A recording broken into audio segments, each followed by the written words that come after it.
Actually load ಬಂತು, ನಾನೇ ಒಂಚೂರು ನಕ್ರ ಮಾಡಿದೆ. ಸೊ ನೋಡಿ, ಈ ಅಂಡರ್ ಪಾಸಲ್ಲಿ ಹೋಗ್ಬೇಕಂತೆ.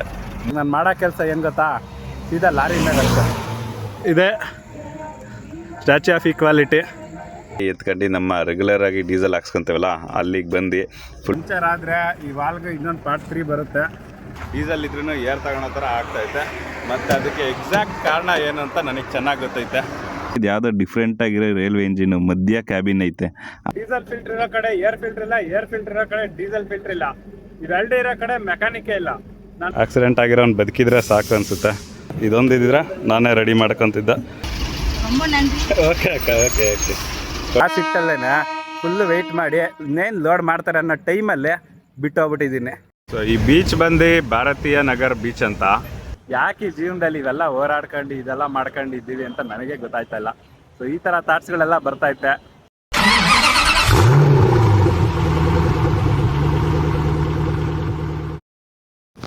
ಎಲ್ರಿಗೂ ನಮಸ್ಕಾರ, ಹೇಗಿದ್ದೀರಾ? ಈ ವಿಡಿಯೋ ಬಂದು ನನ್ನ ರೆಗ್ಯುಲರ್ ರೂಟೀನ್ ವಾಲ್ಗ್ನ ಪಾರ್ಟ್ 2. ಸೊ ಪಾರ್ಟ್ 1ನಲ್ಲಿ ನಾನು ಚೆನ್ನೈಯಿಂದ ಹೈದರಾಬಾದಿಗೆ ಬಂದು ಶನಿವಾರ 3 ಪಾಯಿಂಟ್ ಅನ್ಲೋಡ್ ಮಾಡಿದ್ದೆ, ಎಂಡ್ ಮಾಡಿದ್ದೆ. ಸೊ ಈ ವಿಡಿಯೋದಲ್ಲಿ ನಾನು ರಿಟರ್ನ್ ಹೈದರಾಬಾದಿಂದ ಚೆನ್ನೈಗೆ ಹೋಗ್ತಾ ಇದ್ದೀನಿ. ಸೊ ಏನಪ್ಪ ಆಯಿತು ಅಂದರೆ ಆದಮೇಲೆ ಯಾವುದೂ ಲೋಡ್ ಸಿಗಲಿಲ್ಲ. ಸೊ ಭಾನುವಾರ ರಜೆ ಇರುತ್ತೆ, ಸಿಗಲ್ಲ ಅಂದ್ಕೊಂಡಿದ್ದೆ. ಆ್ಯಕ್ಚುಲಿ ಲೋಡ್ ಬಂತು, ನಾನೇ ಒಂಚೂರು ನಕ್ರ ಮಾಡಿದೆ. ಟ್ರಾನ್ಸ್ಪೋರ್ಟರ್ ಗಿಣಿಗೆ ಹೇಳಿದ್ರು ಇವಾಗ ಲೋಡ್ ಇಲ್ಲ ಆಷಾಢ ಅಂತ, ನಾನೇ ಕೇಳಲಿಲ್ಲ. ಸೊ ಇವಾಗ ಲೋಡಿಗೆ ಬಂದಿದ್ದೀನಿ.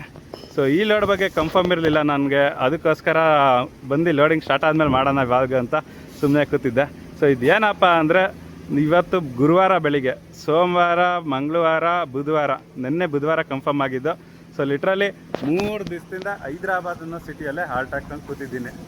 ಇದೇ ಮೆಟೀರಿಯಲ್ ಲೋಡ್ ಆಗ್ತಾ ಇರೋದು. ಇದು ವೇಸ್ಟ್ ಪೀಸು, ಇದಕ್ಕಿಂತ ಉದ್ದ ಇರುತ್ತೆ, 1 ಫೀಟ್ ಅಗಲ ಇರೋದೇನೋ.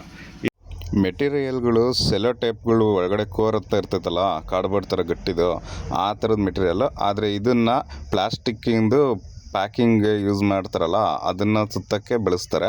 ಇದು ರಾ ಮೆಟೀರಿಯಲ್ ಅಷ್ಟೇ. ಲೋಡೆಲ್ಲ ಆಗೋಯ್ತು. ಸಂಜೆ ಅಷ್ಟೊತ್ತಿಗೆ ಫುಲ್ಲು ಗಾಡಿ ತುಂಬಿಸಾಕ್ಬಿಟ್ಟಿದ್ರು. ಫುಲ್ಲು ಕಂಟೈನರ್ ಇಂಡು ತನಕ ಟಾಪ್. ಗಾಡಿ ಲೋಡ್ ಆಗಿ ನಿಂತೈತೆ. ಸೈಡಿಗೆ ಹಾಕೊಂಡಿದ್ದೀನಿ, ಇನ್ನೂ ಬಿಲ್ ಬಂದಿಲ್ಲ. ಗಾಡಿ ಫುಲ್ಲು ಲೋಡ್ ಆಗೋಗ್ಬಿಟ್ಟೈತೆ, ಪಾಸಿಂಗ್ ಟನೇಜ್. ಸೊ ತರಿಸಿ ನೋಡಿ, ಅಲ್ಲಿ ಟಚ್ ಆಗುತ್ತೆ. ಸೊ ಗಿಮ್ಸ್ ಎಲ್ಲ ಬಂದರೆ ಟಚ್ ಆಗುತ್ತೆ ಅಲ್ಲೆಲ್ಲ. ಸೊ ಅದು ಬಿಟ್ಟರೆ ಸೊ ಇವಾಗ ತರಿಸಿ ಬನ್ನಿ. ಹಿಂದ್ಗಡೆ ಟೈರ್ ಕತೆ ಸಾದಾ ಟೈರನ್ನೇ ಕುತ್ಕೊಂಡಿದ್ದೆ ನೋಡ್ಬೋದು. ಆಮೇಲೆ ನೋಡಿ ಫುಲ್ ಬ್ಲೇಡ್ ಕುತ್ಕೊಂಡ್ಬಿಟ್ಟಿದೆ. ಕಂಪ್ನಿ ಒರಿಜಿನಲ್ ಬ್ಲೇಡ್ ಕಟ್ಟೆ ಒರೆಸಿಲ್ಲ, ಸೊ ವ್ಯಾಲ್ಯೂ ಕಡಿಮೆ ಆಗುತ್ತೆ ಅಂತ. ಸೊ ಹೆಲ್ಪರ್ ಬ್ಲೇಡ್ ಫುಲ್ ಕುತ್ಕೊಂಡ್ಬಿಟ್ಟಿದೆ. ಮೊದಲು ಫುಲ್ ಹೈಟಲ್ಲಿ ಇರ್ತದೆ, ಟಚ್ ಆಯ್ತಿರಲಿಲ್ಲ ಅವೆರಡನ್ನು. ಸೊ ಇವಾಗ ಅವೆಲ್ಲ ಆಗಿದೆ ಟಚ್. ಸೊ ಈ ಕಡೆ ನಮ್ಮ ರೇಡಿಯಲ್ ಟೈರ್ ನೋಡಿದ್ರೆ ಭಯ ಆಯ್ತೈತೆ. ರೇಡಿಯಲ್ ಟೈರ್ ಕೂತ್ಕೊಳ್ಳೋದೇ ಇಲ್ಲ ನೋಡ್ರೆ, ಸೈಡ್ ಕೂತ್ಕೊಳೈತಂತ ಭಯ ಇಲ್ಲ ಅಷ್ಟೇ. ಇದು ಹೆಲ್ಪರ್ ಬ್ಲೇಡ್ ಫುಲ್ಲು ಕೆಳಗೆ ಕೂತ್ಕೊಂಡ್ಬಿಟ್ಟಿದೆ. ಅದಾದಮೇಲೆ ಇಲ್ಲಿ ಮುಂದೆ ನಮ್ಮ ಹೊಸ ಟೈರ್ ಇದೆ. ಇದರಲ್ಲೂ ಸೇಮ್ ಅದೇ ಥರ ಕೂತೈತೆ. ನಾನು ಮುಚ್ಕೊಂಡು ಭಾನುವಾರ ಕೊಟ್ಟಿದ್ದು ಲೋಡ್ಗೆ ಹೋಗ್ಬಿಟ್ಟಿದ್ದಿದ್ರೆ ಇಷ್ಟೊತ್ತಿಗೆ ರಿಟರ್ನ್ ಲೋಡ್ ಮಾಡ್ಕೊಂಡು ಹೈದರಾಬಾದಿಗೆ ರಿಟರ್ನ್ಗೆ ಬಂದಿರ್ತಿದ್ದೆ. ಬಟ್ ಏನೂ ಮಾಡೋಕ್ಕಾಗಲ್ಲ, 4 ದಿವಸ ವೇಸ್ಟ್ ಆಯಿತು. ಒಂದು ಲೋಕಲ್ ಲೋಡ್ ಕೂಡ ಹೊಡೆದೆ, ಎಲ್ಲ ಅರ್ಜೆಂಟ್ ಲೋಡ್ ಇತ್ತು ಅಂತ B2B supplement duty. So friends, ಈಗ ಬಂದಿದೆ ನಮ್ಮ ಬಿಲ್ಲು. ಸೊ ಅಂಥ ವ್ಯಾಲ್ಯೂಬಲ್ ಐಟಮ್ಸ್ ಏನಿಲ್ಲ, ಪೇಪರ್ ಕೋರ್ ಟ್ಯೂಬ್ಗಳಂತೆ ಹೆಸರು ಮೆಟೀರಿಯಲ್ದು. ಸೊ ಇವಾಗ 4 ಗಂಟೆ ಆಯಿತು.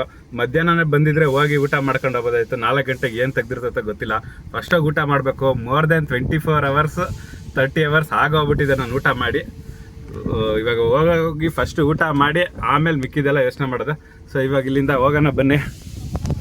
ನೀವು ನೋಡ್ತಾ ಇರೋ ಬಿಲ್ಡಿಂಗ್ ಬಂದು ಮೈಕ್ರೋಸಾಫ್ಟ್ ಅವ್ರದ್ದು ಹೊಸ ಡೇಟಾ ಸೆಂಟರ್ ಹೈದರಾಬಾದಲ್ಲಿ ಓಪನ್ ಆಗ್ತಿರೋದು. ರೀಸೆಂಟಾಗಿ ಒಪ್ಪಂದ ಆಯ್ತಲ್ಲ, ಏನು ಕರೆಂಟ್ ಬಿಲ್ ಕಟ್ಟಬೇಡ್ರಿ ಅಂತ. ಸೊ ಅದರಿಂದ ಓಪನ್ ಮಾಡ್ತಾರೋ ಹೊಸ ಡೇಟಾ ಸೆಂಟರು. ಅಮೇರಿಕನ್ ಸ್ಟ್ಯಾಂಡರ್ಡಲ್ಲಿ ಕಟ್ತಾ ಇರೋದು. ಗೋಡೆಗಳೆಲ್ಲ ಫುಲ್ಲು ದಪ್ಪ ಇರುತ್ತೆ. ಸಿವಿಲ್ ಇಂಜಿನಿಯರ್ಗಳು ಗೊತ್ತಿರುತ್ತೆ ಇದ್ರದ್ದು ಹಿಂಗೆ ಅಂತ, ಅಮೇರಿಕನ್ ಸ್ಟ್ಯಾಂಡರ್ಡ್ ಕನ್ಸ್ಟ್ರಕ್ಷನ್ಸು. ಫ್ರೆಂಡ್ಸ್ ನೋಡಿ, ಆ ಕಡೆ ರೋಡ್ಗೆ ಹೋಗ್ಬೇಕು. ಇದು ಇಲ್ಲಿ ಅಂಡರ್ ಪಾಸ್ ಐತೆ, ಹೋಗುವಂತೈತೆ. ಸೊ ನೋಡಿ, ಈ ಅಂಡರ್ ಪಾಸಲ್ಲಿ ಹೋಗ್ಬೇಕಂತೆ. 3 ಮೀಟ್ರ್ ಹೈಟ್, 4 ಮೀಟ್ರ್ ಅಗಲ. ಈ ಥರ ಮಾಡೋದು ಹೆಂಗೆ ಮಾಡ್ತಾರೆ ಅಂತ ಗೊತ್ತಿಲ್ಲ. ಹೋಗಂಗಿದ್ರೆ ಎಲ್ಲ ಲಾರಿಗಳು ಹೋಗೋ ಥರ ಮಾಡಬೇಕು, ಇಲ್ಲಾದರೆ ಸುಮ್ಮನೆ ಇರಬೇಕು. ಮಾಡಿಬಿಟ್ಟು ಗೂಗಲ್ ಮ್ಯಾಪ್ಗಳಲ್ಲಿ ಈ ಥರ ರೂಟ್ಗಳು ತೋರಿಸ್ಕೊಂಡು ನಮಗೆ ಬೆಲೆ ಹಿಂಸೆ ಕೊಡ್ತಾರೆ. ಇವಾಗ ಎಲ್ಲಿ ಹುಡಿಕೊಂಡು ಹೋಗ್ಬೇಕು ಆ ರೂಟ್ನ. ಈ ಲಾರಿಗಳಲ್ಲಿ ಫಸ್ಟ್ ಟೈಮ್ ಮೈಲೇಜ್ ಬರೋಲ್ಲ. ಒಂದು 15 ಕಿಲೋಮೀಟ್ರ್ ಮುಂದೆ ಹೋಗ್ಬಿಟ್ಟು ಯೂ ಟರ್ನ್ ಮಾಡ್ಕೊಂಡು ಬಂದಿದ್ದಾಯಿತು. ಬರೋಬ್ಬರಿ ಒಂದು 200-300 ರೂಪಾಯಿ ಡೀಸೆಲ್ ವೇಸ್ಟ್ ಆಯಿತು ಯೂ ಟರ್ನ್ ಮಾಡ್ಕೊಂಬರೋ ಅಷ್ಟೊತ್ತಿಗೆ ಈ ಗೂಗಲ್ ಮ್ಯಾಪಿಂದ. ಬಟ್ ಏನು ಪ್ರಾಬ್ಲಮ್ ಇಲ್ಲ. ಅದಾದಮೇಲೆ ಮುಂದೆ ಬೆಂಗಳೂರು ರೋಡಿಂದ ಪೆದ್ಗೋಲ್ಕೊಂಡ ಎಕ್ಸಿಟ್ ನಂಬರ್ 15ಗೆ ಅಟ್ಯಾಚ್ ಆಗೋ ರೋಡಿಗೆ ಬಂದೆ. ನನ್ನ ಅದೃಷ್ಟಕ್ಕೆ ಹೋಟ್ಲೆಲ್ಲ ಓಪನ್ ಆಗಿದ್ವು. ಗಾಡಿನ ಸೈಡ್ಗೆ ಹಾಕಿ ಫಸ್ಟು ಹೋಗಿ ಒಂದು ಫುಲ್ಲು ಮೀಲ್ಸ್ ಹೇಳಿ ಹೊಟ್ಟೆ ತುಂಬ ತಿಂದೆ. ನಸೀಬ್ಕೆ ಕಾನ ಅಂತಾರಲ್ಲ ಆ ಥರ ಒಳ್ಳೆ ಊಟ ಸಿಕ್ತು. ಸೊ ಊಟ ಎಲ್ಲ ಮಾಡ್ಕೊಂಡೆ ಅಲ್ಲೇ. ಇದೇ ರೋಡಲ್ಲಿ ಮುಂದೆ ಸ್ವಲ್ಪ ದೂರದಲ್ಲಿ ಸ್ಟ್ಯಾಚ್ಯೂ ಆಫ್ ಈಕ್ವಾಲಿಟಿ ಅಂತ ಐತಂತೆ. ಸೊ ಅದನ್ನು ನೋಡೋಣ ಅಂತ ಅಂದ್ಕೊಂಡಿದ್ದೆ, ಮೊದಲು ಬಂದಿರಲಿಲ್ಲ ಯಾವತ್ತೂ. ಸೊ ಇವಾಗ ನೋಡೋಣ ಅಂತ ಹೋಗ್ತೀನಿ. ಸೊ ಇದೇ ನೋಡ್ರಿ ಸ್ಟ್ಯಾಚ್ಯೂ ಆಫ್ ಈಕ್ವಾಲಿಟಿ. ನಾನು ಇದನ್ನು ನೋಡಿದೆ, ಚೆನ್ನಾಗಿ ಗೋಲ್ಡನ್ ಕಲರ್ ಆಗಿ ರಾಮಾನುಜಾಚಾರ್ಯ ಅವರ ಒಂದು ಸ್ಟ್ಯಾಚ್ಯೂನ ಕಟ್ಸಿದ್ದಾರೆ, ತುಂಬ ದೊಡ್ಡ ಸ್ಟ್ಯಾಚ್ಯೂ. ಸೊ ಅದನ್ನು ನೋಡಬೇಕು ಅಂತ ನಾನು ಮತ್ತೆ ಅಲ್ಲಿ ಯೂ ಟರ್ನ್ ಮಾಡ್ಕೊಂಡೆ. ನಾನು ಸ್ಟ್ಯಾಚ್ಯೂ ಆಫ್ ಈಕ್ವಾಲಿಟಿ ಹತ್ರ ಬಂದಿದ್ದೀನಿ. ಸೊ ನಮ್ಮ ಗಾಡಿ ಇಲ್ಲೈತೆ. ಸೊ ಒಳಗಡೆ ಹೋಗೋಕ್ಕೆ ಏನೋ ಎಂಟ್ರಿ ಫೀಸ್ ಕೊಡಬೇಕಪ್ಪ ಅಂತ ಹೇಳ್ತಾವ್ರೆ. ಬೇರೆಯವ್ರು ಆಗಿದ್ದಿದ್ರೆ ಈಚೆಯಿಂದ ನೋಡ್ಬಿಟ್ಟು ಹೋಗ್ಬಿಡ್ತಿದ್ರು. ಸೊ ಅದನ್ನು ಇನ್ನೂ ಚೆನ್ನಾಗಿ ನೋಡ್ಬೇಕು ಅಂದ್ಬಿಟ್ಟು ಇವಾಗ ನಾನು ಮಾಡೋ ಕೆಲಸ ಏನು ಗೊತ್ತಾ, ಸೀದಾ ಲಾರಿ ಮೇಲೆ ಅಷ್ಟೆ. ಸೊ ಫ್ರೆಂಡ್ಸ್ ನೋಡಿ, ಇದೆ ಸ್ಟ್ಯಾಚ್ಯೂ ಆಫ್ ಈಕ್ವಾಲಿಟಿ. ಹೆಂಗೆ ಕಾಣ್ತಾ ಇದೆ ನೋಡಿ. ಇಲ್ಲೆಲ್ಲ ಡ್ರೋನ್ ಆರ್ಸಂಗಿಲ್ಲ, ಬಟ್ ಲಾರಿ ಮೇಲೆ ಹತ್ಕೊಂಡು ಕುತ್ಕೊಂಡು ನೋಡ್ಕೊಂಡು ವೀಡಿಯೋ ಮಾಡಿ ಅಂತ ಯಾರು ರೂಲ್ಸು ಇಲ್ಲ. ಸೊ ಅದಕ್ಕೆ ಈ ಸಾಹಸಕ್ಕೆ ಕೈ ಹಾಕಿದ್ದೀನಿ. ಸೊ ಇದನ್ನು ನಾನು ನೋಡಬೇಕು ಅಂತ ಅಂದ್ಕೊಂಡಿದ್ದೆ ತುಂಬ ಸಲ ಹೈದ್ರಾಬಾದಲ್ಲಿ ಬಂದಾಗ, ಬಟ್ ಆಗಿರಲಿಲ್ಲ. ಸೊ ಈ ಯಾರೆಲ್ಲ ಎಂಟ್ರಿ ಫೀಸ್ ಕೊಟ್ಟು ಒಳಗಡೆ ನೋಡಿ ಅಲ್ಲೆಲ್ಲ ಬಸ್ಗಳು ಅದೆಲ್ಲ ನಿಲ್ಸಿ ಹೋಗಿದ್ದೀರ. ಸೊ ನಾವು ಈಚೆಯಿಂದನೇ ಹೋಗೋದು. ಇದು ಬೇಡರೆ ಕಣ್ಣಪ್ಪ ಸೀನ್ನ ರೀಕ್ರಿಯೇಟ್ ಮಾಡೋ ಥರ ಮಾಡಿದ್ದೀನಿ. ಏನಂದರೆ ದೇವಸ್ಥಾನ ಅಲ್ಲ ಅಷ್ಟೇ, ಅದು ನಮ್ಮ ಲಾರಿಯವರೆಲ್ಲ ನೋಡ್ಕೊಂಡು ಹೋಗ್ತಾ ಅವ್ರೆ, ವಾಲ್ಗ್ ಮಾಡ್ತಾ ಇರೋದು. ನೋಡ್ಕೊಂಡು ಹೋಗ್ಲಿ, ಹೇಳ್ಕೊಂಡು ಹೋಗೋಣ ಆಯಾ ಅಂತ. ಲಾರಿ ಮೇಲ್ಗಡೆಯಿಂದ ವ್ಯೂ ಮಾತ್ರ ಸಖತ್ತಾಗಿತ್ತು. ಮುಂದೆ ಫ್ಲ್ಯಾಗು, ಹಿಂದ್ಗಡೆ ಸ್ಟ್ಯಾಚ್ಯೂ ನೋಡೋಕ್ಕೆ ಮಾತ್ರ ಸಖತ್ತಾಗಿ ಕಾಣಿಸ್ತಿತ್ತು. ನಾನು ಅದ್ರದ್ದೊಂದಷ್ಟು ವೀಡಿಯೋ ಫೋಟೋಸ್ ಎಲ್ಲ ತಕ್ಕೊಂಡೆ. ಆಮೇಲೆ ಯಥಾ ಪ್ರಕಾರ ನನ್ನ ಜರ್ನಿನ ಮತ್ತೆ ಕಂಟಿನ್ಯೂ ಮಾಡಿದೆ. ಎಕ್ಸಿಟ್ ನಂಬರ್ 15ನಲ್ಲಿ ಔಟರ್ ಹತ್ತದೆ. ಸೊ ಇವಾಗ ನಾನು ವಿಜಯವಾಡ ಎಕ್ಸಿಟ್ 11ಗೆ ಹೋಗಬೇಕು. ಸೊ ಇನ್ನೊಂದು 3 ಎಕ್ಸಿಟ್ ಅಷ್ಟೇ. ಸೊ ಹತ್ರನೇ ಇರೋದು. ಆಮೇಲೆ ಮುಂದೆ ಇಲ್ಲಿ ಟುಕ್ಕುಗೂಡ ಹತ್ರ ಲೆಫ್ಟಲ್ಲಿ ಹೆಂಗೆ ನಾವು ಮೈಸೂರು ರೋಡಲ್ಲಿ ಹೋಗ್ಬೇಕಾದ್ರೆ ಬಿಡದಿ ಹತ್ರ ವಂಡರ್ಲಾದ ಜೈಂಟ್ ವೀಲ್ ಕಾಣುತ್ತಲ್ಲ ದೂರದಿಂದ, ಅದೇ ಥರ ಹೈದ್ರಾಬಾದಲ್ಲಿರೋ ವಂಡರ್ಲಾದ ಈ ಔಟರ್ ರಿಂಗ್ ರೋಡಲ್ಲಿ ಹೋಗ್ಬೇಕಾದ್ರೆ ಕಾಣುತ್ತೆ. ಅದನ್ನು ನೋಡ್ಕೊಂಡು ಮುಂದೆ ಎಕ್ಸಿಟ್ 11 ಹತ್ರ ಬಂದೆ. ವಿಜಯವಾಡ ರೋಡಿಗೆ ಅಟ್ಯಾಚ್ ಆದೆ. ಸೊ ಮುಂದೆ ಇಲ್ಲಿ ಲೆಫ್ಟಲ್ಲಿ ರಾಮೋಜಿ ಫಿಲಮ್ ಸಿಟಿ ಅವ್ರದ್ದು ಗೇಟ್ಗೆ ಒಂಥರ ಲೈಟಿಂಗ್ ಎಲ್ಲ ಹಾಕ್ಬಿಟ್ಟು ಸಖತ್ತಾಗಿ ಮಾಡಿದರು. ಅದನ್ನು ನೋಡ್ಕೊಂಡೆ. ಸೊ ಮುಂದೆ ಹಂಗೆ ಬರಬೇಕಾದ್ರೆ ನರ್ಕಟ್ಪಲ್ಲಿ ಹತ್ರ ರೈಟಿಗೆ ಟರ್ನ್ ಆಗಬೇಕಲ್ಲ, ಅಲ್ಲಿ ಕರೆಕ್ಟಾಗಿ ಬೈಪಾಸ್ ಕೆಳಗಡೆನೇ ಲಾರಿ ಏರ್ ತಗೊಂಡು ನಿಂತ್ಕೊಂಡ್ಬಿಡ್ತು. ಡೀಸೆಲ್ ಫುಲ್ಲು ಖಾಲಿ ಆಗೋಗ್ಬಿಟ್ಟಿತ್ತು. ಸೊ ಆಮೇಲೆ ಹಂಗೆ ಹಿಂಗೆ ಮಾಡಿ ಗಾಡಿ ಎತ್ಕೊಂಡು ನಮ್ಮ ರೆಗ್ಯುಲರಾಗಿ ಡೀಸೆಲ್ ಹಾಕ್ಸ್ಕೊತೀವಲ್ಲ ಅಲ್ಲಿಗೆ ಬಂದು ಫುಲ್ಲು ಟ್ಯಾಂಕ್ ಡೀಸೆಲ್ ಮಾಡಿಸ್ಕೊಂಡೆ. ಬರೋಬ್ಬರಿ 158 ಲೀಟ್ರ್ ಹಿಡಿತು. ಆ ಡೀಸೆಲ್ ಮೀಟರ್ ಫುಲ್ ಹತ್ರ ಹೋಗೋದು ನೋಡಿದ್ರೆ ಒಂಥರ ಖುಷಿ ಆಗುತ್ತಪ್ಪ. ಅದಾದಮೇಲೆ ಮತ್ತೆ ನಾನು ಜರ್ನಿನ ಕಂಟಿನ್ಯೂ ಮಾಡಿದೆ. ಈಗ ಮಿರ್ಯಾಲಗೂಡ ಹತ್ರ ಬಂದಿದ್ದೀನಿ. ಸೊ ನನಗಂತೂ ಫುಲ್ಲು ಬೇಯ್ತಾ ಹೋಗ್ಬಿಟ್ಟಿದ್ದೀನಿ. ಏನಪ್ಪ ವಿಷಯ ಅಂದರೆ ಗಾಡಿ ಯಾಕೋ ಹಿಂದೆ ಮುಂದೆ ಎಷ್ಟು ರೈಟ್ ಎಳಿತಾ ಐತೆ. ಸೊ ಏನಾಗೈತೆ ಗೊತ್ತಿಲ್ಲ. ಪಂಚರ್ ಆದರೆ ಈ ವಾಲ್ಗೆ ಇನ್ನೊಂದು ಪಾರ್ಟ್ 3 ಬರುತ್ತೆ. ಸೊ ನೋಡೋಣ ಬರ್ರಿ ಏನಾಗೈತೆ.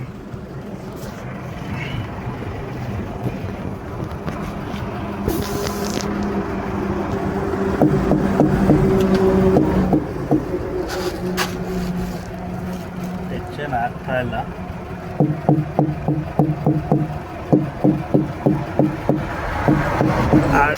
ಆ ರೇಡಿಯಲ್ ಟೈರ್ಗಳನ್ನ ನೋಡಿದ್ರೆ ತಲೆ ಕೆಟ್ಟೋಗ್ಬಿಡ್ತೈತೆ. ಅದು ಸುಮ್ಮನೆ ಲೈಟ್ ಲೋಡ್ ಹಾಕಿದ್ರೂ ಸೈಡಲ್ಲಿ ಊದ್ಕೊಂಡ್ಬಿಡ್ತೈತೆ ನೋಡ್ರಿ. ಈ ಥರ ಸೈಡಲ್ಲಿ ಪಂಚರ್ ಆಗಿರೋ ಥರ ಫೀಲ್ ಆಗುತ್ತೆ. ಪಂಚರ್ ಆಗಿರಲ್ಲ, ಬಟ್ ಈ ಥರ ಈಗ ಕೂತ್ಕೊಂಡ್ಬಿಡ್ತೈತೆ, ಅಗಲ ಸೈಡ್ ಬರುತ್ತೆ. ಇದನ್ನ ನೋಡಿದ್ರೆ ನಮಗೆ ಟೆನ್ಷನ್ನು.